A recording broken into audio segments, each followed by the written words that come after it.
On Thursdays, we do Better Business here on KPXJ with our friends from the Better Business Bureau. Joining us as always is Bob Davis, President and CEO of the BBB, serving Northeast and Central Louisiana and the Arklatex.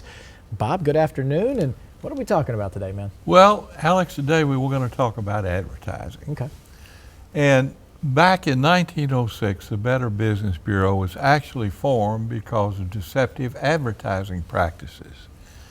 And they made an agreement back shortly after 1912 with the federal government that if they would lay off some of the legislation, that we would monitor ourselves as businesses. And we still do that today. We have a person in our office located here in Shreveport that the main function of her job is to monitor advertising. And when she sees something that's deceptive or does not live up to our code of advertising, she actually writes that business a letter and asks them to either change it or remove it.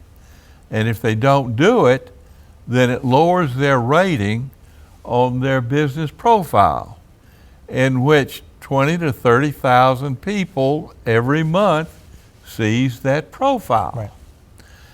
Now, we have 30 standards which the businesses have to meet.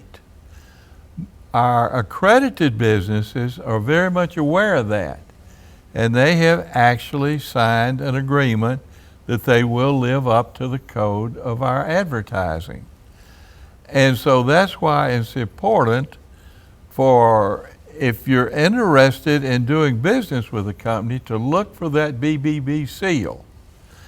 Now, to sum up what the responsibilities are, or the regulations are, is that the businesses have a responsibility for truthful advertising. Number two, prohibition of misleading advertising and even misleading implications, as advertisements in a whole may be misleading by implication, even if every sentence separately is considered true.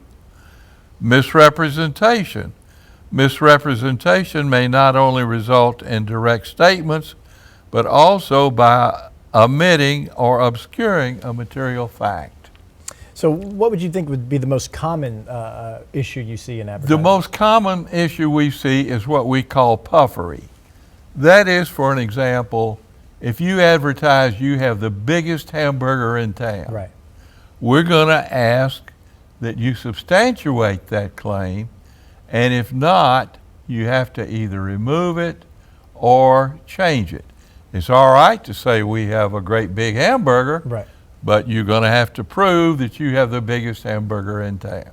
We love it. So we can't say we have the best show out there unless we can prove it, correct? That's absolutely correct. But I think we could prove we have some of the best weather people around, including Caroline Castora.